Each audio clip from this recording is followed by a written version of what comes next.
여러분이 국제우주정거장에서 창밖을 내다보고 있는데 피자가 너무 먹고 싶어져요. 페페로니랑 치즈 피자 말이에요. 배달이 가능하다고 하죠? 어떻게 주문할까요? 상상해볼까요? 우주로 450g의 화물을 보내는 데는 약 $10,000가 듭니다. 팁은 별도죠.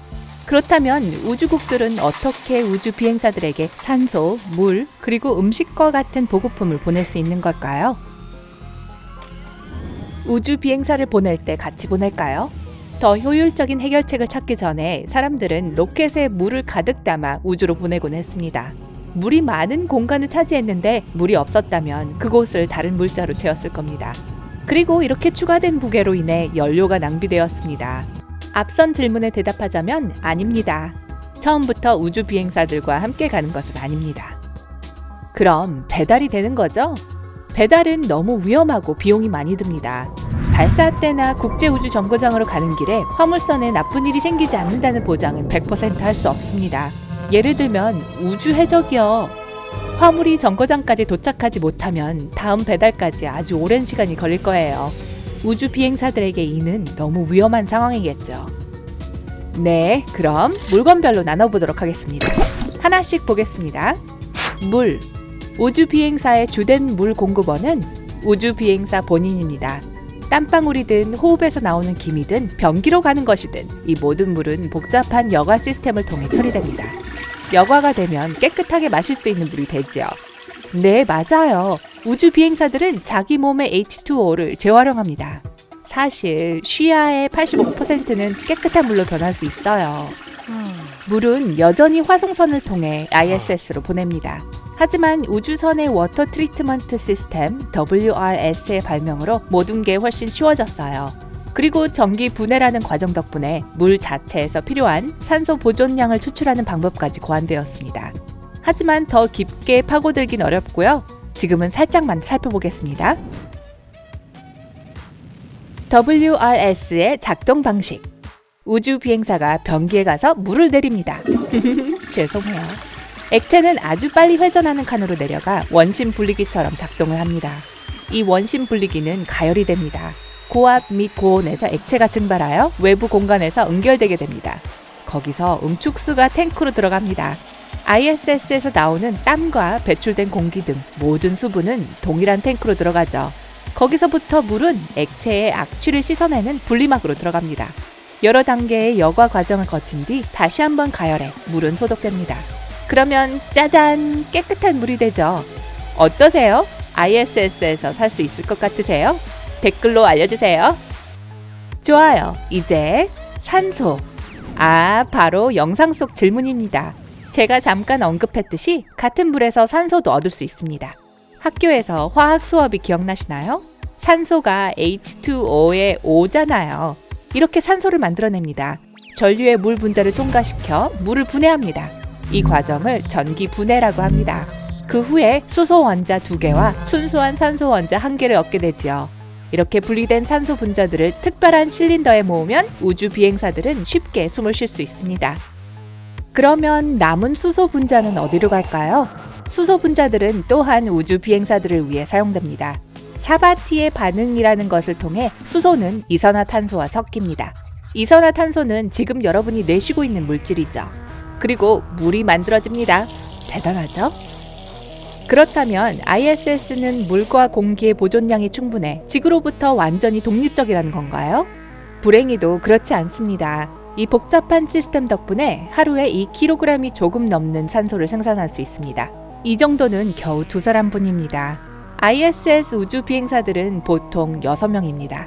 나머지 산소는 지구에서 배달이 됩니다. 다음으로 넘어갈게요. 음식.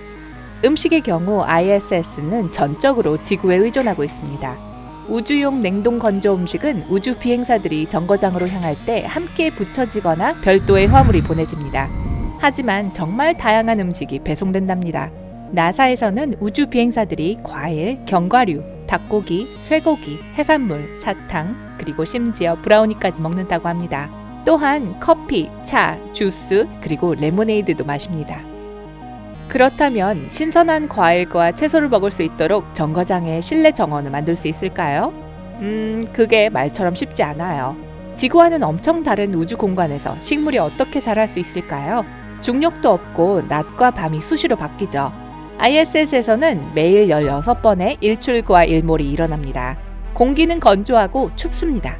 게다가 ISS는 축구장만큼 길기도 하지만 넓은 정원을 위한 공간이 충분한 건 아니에요. 좋은 소식은 이미 이 모든 것에 대한 해결책을 준비했다는 거죠. 우주 비행사들은 저 위에서 식량을 재배하고 있습니다. 지난 2015년 ISS의 44기 우주 비행사들은 안에서 키운 상추를 먹었습니다. 씨앗은 지구에서 온 거였죠. 일단 정거장에서는 씨앗이 자랄 수 있는 조건을 만들어주는 빨강, 파랑, 초록 램프가 달린 야채 박스에 씨앗들을 넣었습니다. 이 실험은 성공적이었고 우주 비행사들은 심지어 상추의 맛이 지구와 똑같다고 말했죠. 다음 계획이요? 우주 샐러드를 위한 토마토와 오이입니다. 쓰레기는 어떻게 처리할까요? 우리처럼 우주 비행사들도 쓰레기를 버려야 합니다. 일회용 도구, 사용한 수건, 원재료, 빈 음식물 포장지, 기타 등등요. 그들이 끝없이 넓은 우주 공간에 쓰레기를 버릴 수 있다고 생각하겠지만 무단 투기는 안 되죠. ISS로 배달이 올 때마다 화물선은 정거장에 도킹이 되죠. 우주 비행사들은 필요한 것을 얻고 나서 그 화물선에 쓰레기를 싣습니다. 몇 주가 지나면 화물선이 정거장에서 분리돼 지구로 향합니다. 이때 표면에 닿거나 대기 중에 타버릴 수도 있습니다. 즉, 우주 비행사들은 무단 투기를 하지 않습니다. 그렇다면 우주의 이물질은 어떻게 발생하는 거죠? 현재 지구 주위에는 수많은 위성들이 떠다니고 있습니다. GPS나 위성 TV는 다 이 위성 덕분이죠. 하지만 이런 위성들이 너무 많아서 서로 충돌할 때도 있습니다. 이 충돌의 잔해는 우주 쓰레기를 만들어냅니다. 이 외에도 발사 장치에 분리되지 않은 부품도 쓰레기가 됩니다. 겉으로 보기에 무해한 이 장치는 쓰레기가 되면 ISS에 심각한 위협이 됩니다. 10원짜리 위성 파편이라도 정거장의 틀에 침투하면 큰 문제로 이어질 수 있습니다. ISS는 21년 동안 모두 25차례 우주 잔해를 피하기 위한 기동 훈련을 실시했습니다. 게다가 이 정거장은 부서진 작은 파편들을 막아주는 보호판으로 덮여 있기도 합니다.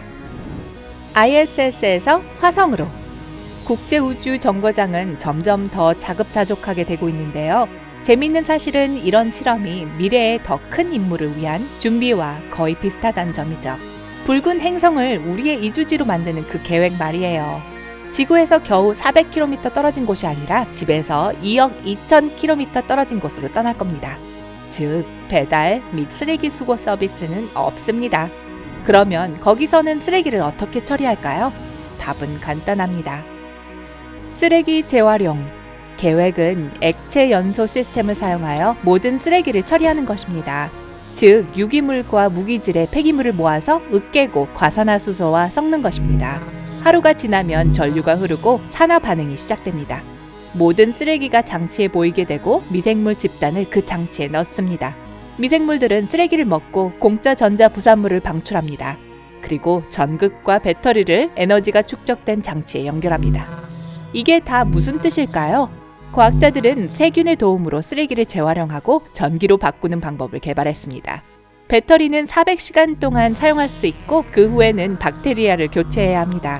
만약 이 모든 것이 단지 가설적으로 들리나요? 과학자들은 이미 지구에서 실험을 진행하고 있습니다. 다음 단계는 우주에서 시험해보는 것입니다. 박테리아의 도움으로 전기를 만드는 것 외에도 재활용 쓰레기는 식물들을 위한 영양소와 미네랄을 함유하고 있을 테니 정원 가꾸기에도 좋을 거예요. 여러분이 오늘 새로운 뭔가를 배우셨다면 영상에 좋아요를 눌러주시고 친구에게 공유해주세요. 다른 영상들도 준비했어요. 왼쪽 오른쪽 중 하나를 선택해 클릭을 하신 후 삶의 밝은 면과 함께하세요.